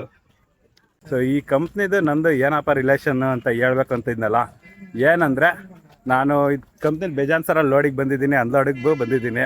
ಬೆಂಗಳೂರಲ್ಲಿ ಯಲಹಂಕ ಹತ್ರ ಇರೋ ITCಯಿಂದ ಇಲ್ಲಿಗೆ ಮೆಟೀರಿಯಲ್ ತಗೊಂಬಂದಿದ್ದೆ ಫಸ್ಟ್ ಟೈಮು. ಅದಾದಮೇಲೆ ಇಲ್ಲಿಂದ Hyderabad, Kolkata, all over India, Indore, Gujarat, Rajkot ಅಲ್ಲೆಲ್ಲ ಹೋಗಿತ್ತು ಲೋಡು. ಸೊ ಇವಾಗ ಏನಂದರೆ ಟ್ರೈನ್ ಬರ್ತೈತೆ, ಸರಿಯಾಗಿ ಕೇಳಲ್ಲ. ಸೊ ನೋಡಿ ಟ್ರೈನ್ ಪಾಸ್ ಆಗ್ತಾ ಇದೆ. ಸೊ ಇದು ಗುಮ್ಮದಿಪಂದಿ ಅಂತ ಅಲ್ಲಿ ಬಾರ್ಡ್ರ್ ಹತ್ರ ಒಂದು ಊರು ಬರುತ್ತಲ್ಲ, ಅಲ್ಲಿಗೆ ಹೋಗಿ ಬರೋದು ಇದು ಲೋಕಲ್ ಟ್ರೈನ್ಗಳು. ಮುಂಬೈ ಮೆಟ್ರೋ ಥರ ಮುಂಬೈ ಲೋಕಲ್ ಟ್ರೈನ್ಗಳಿದ್ದಾವಲ್ಲ, ಆ ಥರ ಚೆನ್ನೈಯಲ್ಲೂ ಲೋಕಲ್ ಟ್ರೈನ್ ಇದ್ದಾವೆ. ಏನಂದರೆ ಬೆಂಗಳೂರಲ್ಲಿ ಈ ಥರ ಮೆಟ್ರೋ ಟ್ರೈನ್ಗಳು ಎಲ್ಲ ಯೂಸ್ ಇಲ್ಲ, ಚಿಕ್ಕದು ಫುಲ್ಲು ಮೆಟ್ರೋನ್ ಮಾಡಿಬಿಟ್ಟಿದ್ದಾರೆ. ಈ ಥರ ಲೋಕಲ್ ಟ್ರೈನ್ಗಳಿಲ್ಲ ಆ್ಯಕ್ಚುಲಿ. ಲಾಸ್ಟ್ ಟೈಮು ಏನಾಯಿತು ಅಂದರೆ, ಈ ಥರ ತುಂಬ ಸಲ ಹೊಡೆದಿದ್ನಲ್ಲ ಲೋಕಲ್ ಲೋಡು. ಲಾಸ್ಟ್ ಲೋಡು ಏನೋ ಒಂದು 6 ತಿಂಗಳಿಂದ ಬಂದಿದ್ದೆ. ಅಲ್ಲಿ ಲೋಡ್ ಆಗಬೇಕಾಗಿತ್ತು ಭುವನೇಶ್ವರ್ ಹತ್ರ, ಒಡಿಸ್ಸಾಗೆ. ನಾನು ಏನು ಮಾಡಿದೆ ಅಂದರೆ, ಒಂದು ದಿವಸ ಆಲ್ಟ್ ಮಾಡಿಸಿದ್ರು. ಆ ಸಿಟ್ಟಲ್ಲೇ ಫುಲ್ಲು ವೆಯ್ಟ್ ಮಾಡಿ ಇನ್ನೇನು ಲೋಡ್ ಮಾಡ್ತಾರೆ ಅನ್ನೋ ಟೈಮಲ್ಲೇ ಬಿಟ್ಟು ಹೋಗ್ಬಿಟ್ಟಿದ್ದೀನಿ. ಕ್ಯಾನ್ಸಲ್ ಮಾಡಿರಿ ಅಂತ ಹೇಳ್ಬಿಟ್ಟು ಎಲ್ಲ ಬಾಡಿದ ಪೇಪರ್ಗಳು ಇವು ಎಲ್ಲನೂ ವೇಸ್ಟ್ ಮಾಡಿಬಿಟ್ಟು ಕ್ಯಾನ್ಸಲ್ ಮಾಡಿಸ್ಕೊಂಡು ಎತ್ಕೊಂಡು ಹೋದೆ ಗಾಡಿನ. ಅವರು ಆಲ್ಟ್ ಮಾಡಿಸಿದ್ಕೆ ನಾನು ಆ ಥರ ಮಾಡಿಬಿಟ್ಟೆ. ಸೊ ಇವಾಗ ಯಾರೂ ನನ್ನ ಮಕ ನೆನ್ಪಿಟ್ಕೊಂಡಿಲ್ಲ ಇಲ್ಲೇ. ಸೊ ಮತ್ತು ಬೇರೆ ಸ್ಟೇರಲ್ಲಿ ಬೇರೆ ಇರೋದು. ಸೊ ಏನು ಪ್ರಾಬ್ಲಮ್ ಏನಿಲ್ಲ. ಇಲ್ಲಿಂದ ಒಂದು 1/2 ಕಿಲೋಮೀಟರ್ ಹತ್ತು ಕಡೆ ಒಂದು ಬೀಚ್ ಇದೆ. ಬೆಳಿಗ್ಗೆ ಹೋಗಿ ಸನ್ರೈಸ್ ಕೂಡ ನೋಡೋಣ. ಸೊ ಬೆಳಗ್ಗೆ ಬೇಗ ಏನಾದರೂ ಇದ್ದರೆ ಹೋಗಿ ಸನ್ರೈಸ್ ನೋಡೋಣ ಅಂತ ಅಂದ್ಕೊಂಡಿದ್ದೀನಿ. ಬೆಳಿಗ್ಗೆ 9 ಗಂಟೆಗೆ ಎದ್ಬಿಟ್ಟು ಸೆಕ್ಯೂರಿಟಿ ಕ್ಲಿಯರೆನ್ಸ್ ಎಲ್ಲ ತಗೊಂಡು ಗಾಡಿನ ಅನ್ಲೋಡಿಂಗಿಗೆ ಒಳಗೆ ಹಾಕಿದ್ದೆ. ಒಳಗಡೆ ಹಾಕ್ಬಿಟ್ಟು ಹಂಗೆ ಒಂದು ರೌಂಡ್ ಹಾಕ್ತಾ ಇದ್ದೆ, ಲೇಬರ್ ಬರೋಕ್ಕೆ ಕಾಯ್ತಾ ಇರಬೇಕಾದ್ರೆ. ಸೊ ಇವಾಗ ನನಗೆ ವೇಸ್ಟ್ ಮೆಟೀರಿಯಲ್ಗಳು ಕಾಣಿಸಿದ್ವು. ನೋಡಿ ಇದೇ ಥರ ಪ್ಲಾಸ್ಟಿಕ್ ಮೇಲೆ ಪ್ರಿಂಟ್ ಮಾಡ್ತಾರೆ. ಸೊ ಇದನ್ನು ನೀವು ಫುಡ್ ಐಟಮ್ಸು ಪ್ರೀಮಿಯಮ್ ಪ್ಯಾಕಿಂಗಿಗೆ ಯೂಸ್ ಮಾಡ್ತಾರೆ. ಈ ಥರ ಪ್ಯಾಕಿಂಗ್ದು ಪ್ಲಾಸ್ಟಿಕ್ ಕವರ್ಗಳನ್ನೆಲ್ಲನೂ ರೋಲ್ ಮಾಡಿಬಿಟ್ಟು ನಮ್ಮ ಬೇರೆ ಕಂಪ್ನಿಗಳಿಗೆ ಕಳಿಸ್ತಾರೆ. ನಾನು ತಗೊಂಬಂದಿರೋದು ಈ ಥರ ರೋಲಿಂದು ಮಧ್ಯ ಇರೋ ಕವರ್ಗಳು. ತುಂಬ ದೊಡ್ಡ ದೊಡ್ಡ ಬ್ರ್ಯಾಂಡೆಡ್ ಕಂಪ್ನಿಗಳು ಕ್ವಾಲಿಟಿ ಕಾಂಪ್ರಮೈಸ್ ಮಾಡ್ಕೊಂಡಂಗೆ ಅದ್ರ ಪ್ಯಾಕಿಂಗ್ ಮೆಟೀರಿಯಲ್ಗಳನ್ನೆಲ್ಲನೂ ಈ ಥರ ITCಗೆ ಔಟ್ಸೋರ್ಸ್ ಮಾಡ್ತಾರೆ. ಇಲ್ಲಿಂದ ಆಲ್ ಓವರ್ ಇಂಡಿಯಾಗೆ ಬ್ರ್ಯಾಂಡೆಡ್ ಕಂಪ್ನಿಗಳದ್ದು ಪ್ಯಾಕಿಂಗ್ ಮೆಟೀರಿಯಲ್ ಸಪ್ಲೈ ಆಗುತ್ತೆ. ಏನಂದರೆ ಯಾರಾದರೂ ಹೊಸ ಡ್ರೈವರ್ಗಳಾದರೆ ದಯವಿಟ್ಟು ಈ ದೊಡ್ಡ ದೊಡ್ಡ ಕಂಪ್ನಿಗಳು, ಬ್ರ್ಯಾಂಡ್ ಕಂಪ್ನಿಗಳು ಇರ್ತಾವೆ ನೋಡ್ರಿ, ಆ ಥರ ಕಂಪ್ನಿಗಳಿಗೆ ಲೋಡ್ ಮಾಡೋಕ್ಕೆ ಹೋಗ್ಬೇಡ್ರಿ. ಹಾಲ್ಟ್ ಮಾಡಿಸ್ತಾರೆ, ಬೇಜಾನು ತಲೆ ತಿಂತಾರೆ, ಲೈಕ್ ನಿಮಗೆ ನರಕ ತರಿಸ್ಬಿಡ್ತಾರೆ, ಮತ್ತು ಬೇಜಾನ್ ನಿಮ್ಮನ್ನ ಲಾಸ್ ಮಾಡ್ತಾರೆ. ಸೊ ಬಾಡಿಗೆ ಒಂದಷ್ಟು ಜಾಸ್ತಿ ಕೊಡ್ತಾವ್ರೆ ಅಂದ್ರೂ ಅದರಲ್ಲಿ ಟ್ವಿಸ್ಟ್ ಏನಾದರೂ ಇರುತ್ತೆ. ಹಾಲ್ಟ್ ಮಾಡಿಸ್ತಾರೆ, ಇಲ್ಲ ಲೋಡಿಂಗ್ ಅವ್ರ ಹತ್ರ ಇವ್ರ ಹತ್ರ ಹೋಗು ಇವೆಲ್ಲ ಮಾಡೋಣ ಓಕೆ. ಬಟ್ ಒಬ್ರು ರೆಸ್ಪಾಂಡ್ ಮಾಡಲ್ಲ. ಗೌರ್ಮೆಂಟ್ ಆಫೀಸ್ ಥರ ನಿನ್ನೆ ನೈಟ್ ಹೋಗಿದ್ದವನು ಗೇಮ್ ಆಫ್ ಥ್ರೋನ್ಸ್ ನ್ಯೂಸ್ ನೋಡ್ಕೊಂಡು ಕೂತ್ಕೊಂಡವನೆ ಆಫೀಸಲ್ಲಿ. ಸೊ ಇವೆಲ್ಲ ಗೌರ್ಮೆಂಟ್ ಆಫೀಸ್ ಥರ. ಈ ಕಂಪ್ನಿನಾಗೆ ಪ್ರೈವೇಟ್ ಎಟ್ ಗೌರ್ಮೆಂಟ್ ಆಫೀಸ್. ಅಲ್ಲೋದ್ರೆ ಅಲ್ಲಿಗೋಗು ಇಲ್ಲಿಗೋಗು, ಅದು ತಗೊಂಬ ಇದು ತಗೊಂಬ ಹಾಗೆ ಹಿಂಗೆ ಅಂತ ಫುಲ್ಲು ತಲೆ ತಿಂದು ಬಿಡ್ತಾರೆ. ಸೊ ಇವಾಗ ಏನಂದರೆ ಮುಗೀತು, ಇದನ್ನು ಅನ್ಲೋಡ್ ಮಾಡಿಸ್ಕೊಂಡು ಹೋಗೋಣ. ಸೊ ಕಂಪ್ನಿ ಒಳಗಡೆ 2 ಕಡೆ ಅನ್ಲೋಡ್ ಮಾಡಿದ್ರು. ಒಂದು ಪಾಯಿಂಟಿಂದ ಇನ್ನೊಂದು ಪಾಯಿಂಟ್ಗೆ ಬರೋಬ್ಬರಿ ಒಂದು 2 ಕಿಲೋಮೀಟ್ರ್ ಇರ್ಬೋದು ಅನ್ಕೊಂತೀನಿ. ಸೊ 2 ಪಾಯಿಂಟಲ್ಲಿ ಅನ್ಲೋಡ್ ಮಾಡ್ದಾಯಿತು. ಮಾಡಾದಮೇಲೆ ಇವಾಗ ನೆಕ್ಸ್ಟು ಗಾಡಿನ ಈಚೆಗೆ ತರೋಕ್ಕೆ ಮತ್ತೆ ಎಲ್ಲ ಸ್ಟೋರ್ಗಳು ಸೆಕ್ಯೂರಿಟಿ ಆಫೀಸ್ಗಳಿಗೆ ರೌಂಡ್ ಹೊಡಿಬೇಕಿತ್ತು. ಮತ್ತು ಈ ಥರ ಒಂದು ಔಟ್ ಗೇಟ್ ಪಾಸ್ ಬರಬೇಕು. ಅದಾದಮೇಲೆ ಇದು ಪಾರ್ಕಿಂಗ್ ಏರಿಯಾದಲ್ಲಿ ವಾಪಸ್ ತಗೊಂಬಂದು ಗಾಡಿ ನಿಲ್ಲಿಸಿದ್ದೀನಿ. ಅಲ್ಲಿ ಲೈನಾಗಿ ನಿಂತಿದ್ದಾವೆಲ್ಲ ಗಾಡಿ, ಅವೆಲ್ಲ ಗೇಟ್ ಓಪನ್ ಮಾಡೋಕ್ಕೆ ವೆಯ್ಟ್ ಮಾಡ್ತಾ ಇರೋದು. ಗೇಟ್ ಓಪನ್ ಆದಮೇಲೆ ಹೋಗೋದು. ಸೊ ಅಷ್ಟೊತ್ತಿಗೆ ಹೋಗಿ ಸ್ನಾನ ಮಾಡ್ಕೊಂಡು ರೆಡಿಯಾಗಿ ಹೋಗ್ತೀನಿ. ಸೊ ಈಗ ಎಲ್ಲ ಅನ್ಲೋಡಿಂಗ್ ಸ್ಲಿಪ್ಪು ಕೊಟ್ಟು ಸೆಕ್ಯೂರಿಟಿ ಎಲ್ಲ ಕ್ಲಿಯರೆನ್ಸ್ ಮಾಡ್ಕೊಂಡು ಈಗ ಗೇಟ್ನ ಓಪನ್ ಮಾಡೋಕ್ಕೆ ಲಾರಿನಲ್ಲಿ ಹಾಕೊಂಡು ಕುತ್ಕೊಂಡಿದ್ದೀನಿ. ಗೇಟ್ ಓಪನ್ ಮಾಡಿ ಬಿಡೋ ಅಷ್ಟೊತ್ತಿಗೆ ಸಂಜೆ 5 ಗಂಟೆ ಆಗೋಗ್ಬಿಡ್ತು. ಸೊ ಇನ್ನು ಲೋಡ್ ಗೀಡ್ ಬಂದು ಹೋಗೋದೆಲ್ಲ ಮಾತಿಲ್ಲ. ನಾಳೆನೇ ಭಾನುವಾರ ಬರುತ್ತೆಲ್ಲ ಗೊತ್ತಿಲ್ಲ. ಸೊ ತಲೆ ಕೆಟ್ಟೋಗ್ಬಿಟ್ಟು ಬಿಟ್ಬಿಟ್ಟಿದ್ದೀನಿ. ಸೊ ಈಚೆಗೆ ಬಂದಿದ ತಕ್ಷಣ ಟ್ರಾನ್ಸ್ಪೋರ್ಟ್ ಆಫೀಸ್ಗೆ ಹೋಗೋಣ ಅಂದ್ಕೊಂಡಿದ್ದೆ. ಬಟ್ ಅಲ್ಲೇ 5 ಗಂಟೆ ಆಯ್ತಲ್ಲ, ಇನ್ನೇನು ಹೋಗೋದು ಅಂದ್ಬಿಟ್ಟು ಇಲ್ಲೇ ಮುಂದೆ ಬೆಳಿಗ್ಗೆ ಹೋಗ್ಬಿಟ್ಟು ಸನ್ರೈಸ್ ನೋಡೋಣ ಅಂತ ಹೇಳಿದ್ನಲ್ಲ. ಸೊ ಆ ಸನ್ರೈಸ್ ನೋಡೋ ಬದಲು ಇವಾಗ ಹೋಗ್ಬಿಟ್ಟು ಸನ್ಸೆಟ್ ನೋಡೋಣ ಅಂತ ಇದ್ದೀನಿ. ಸೊ ಈ ಐಸ್ ಕ್ರೀಮು ತಗೊಂಡು ಹೋಗ್ತಾ ಇದ್ದೀನಿ. ಸನ್ಸೆಟ್ ನೋಡ್ಕೊಂಡು ಐಸ್ ಕ್ರೀಮ್ ತಿನ್ಕೊಂಡು ಲೈಫಲ್ಲಿ ಯಾಕೆ ಈ ಥರ ಡಿಸಿಷನ್ ತಗೊಂಡು ಇಲ್ಲಿಗೆ ಯಾಕೆ ಬಂದೆ ನಾನು ಅಂತ ಯೋಚನೆ ಮಾಡ್ಕೊಂಡು ರಾತ್ರಿ ತನಕ ಇರೋದೇ ಪ್ಲಾನು. ಸೊ ನಮ್ಮ ಗಾಡಿ ಇಲ್ಲೇ ಐತೆ, ಇಲ್ಲೇ ನಿಲ್ಸ್ಕೊಂಡಿದ್ದೀನಿ, ನೋಡ್ಬೋದು. ಸೊ ಇವಾಗ ಇದೇ ರೋಡಲ್ಲಿ ಸೀದಾ ಅಲ್ಲಿ ಮುಂದೆ ಅಪ್ಪ ಕೂತಿದ್ದಾನಲ್ಲ, ಅದೇ ಸಿಗ್ನಲ್ ರೋಡ್ ಎಂಡ್. ಸೊ ಅಲ್ಲಿ ಹೋಗ್ಬಿಟ್ಟು ಅಲ್ಲಿ ಬೀಚ್ ಇರುತ್ತೆ, ಬೀಚಲ್ಲಿ ಟೈಮ್ ಪಾಸ್ ಮಾಡ್ಕೊಳೋದು. ಸೊ ನಮ್ಮ ಗಾಡಿನ ಇಲ್ಲೇ ನಿಲ್ಸಿದ್ದೀನಿ. ಸೊ ನಮ್ಮ ಗಾಡಿ ಅಲ್ಲೇ ಇರಲಿ ರಾತ್ರಿ. ಸೊ ಈ ಬೀಚ್ ಬಂದು ಭಾರತೀಯ ನಗರ್ ಬೀಚ್ ಅಂತ, ಇದು ಚೆನ್ನೈ ಪೋರ್ಟ್ಗೆ ಹೋಗೋ ರೋಡಲ್ಲಿ ಸಿಗುತ್ತೆ. ಸೊ ಇದು ಚೆನ್ನೈ ಪೋರ್ಟು ಇಲ್ಲಿ ರೈಟ್ ಸೈಡ್ ಇದೆ. ಸೊ ತೋರಿಸ್ತೀನಿ ನೋಡಿ, ಚೆನ್ನೈ ಪೋರ್ಟು ಅದು ಚೆನ್ನೈ ಪೋರ್ಟು. ಅಲ್ಲಿಂದ ಈಚೆಗೆ ಹೋಗ್ತಾರೋ ಹಡಗು, ಅದು ಕಂಟೈನರ್ ಶಿಪ್ ಅನಿಸುತ್ತೆ.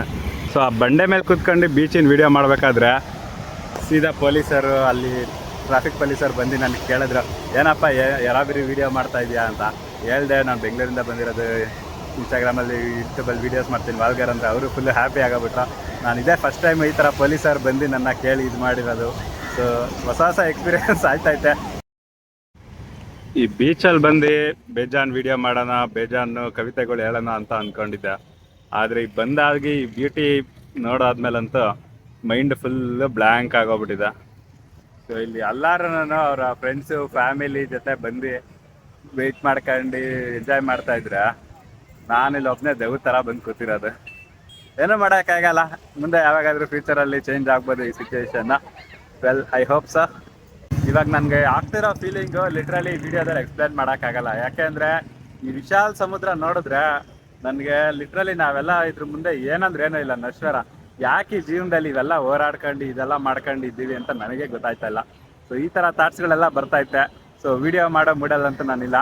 ಸೊ ಇದನ್ನ ಎಂಜಾಯ್ ಮಾಡ್ಬೇಕಂದ್ರೆ ನೀವು ಯಾವುದಾದ್ರೂ ಬೀಚ್ ಹತ್ರ ಹೋಗ್ರಿ, ಎಲ್ಲ ಫೋನ್ ಬಿಸಾಕ್ಬಿಟ್ಟು ಹೋಗ್ರಿ, ಅವಾಗ ಕುತ್ಕೊಂಡು ಎಂಜಾಯ್ ಮಾಡಿರಿ, ಯೋಚನೆ ಮಾಡಿರಿ ಲೈಫಲ್ಲಿ ಯಾವ್ಯಾವ ಡಿಸಿಷನ್ಸ್ ತಗೊಂಡಿದ್ದೀನಿ. ಸೊ ನಾನು ಇವತ್ತು ಇಲ್ಲಿ ಕುತ್ಕೊಂಡು ಬೀಚನ್ನು ನೋಡ್ಕೊಂಡು ಇದ್ದೀನಿ ಅಂತ ಯೋಚನೆ ಮಾಡಿರಿ.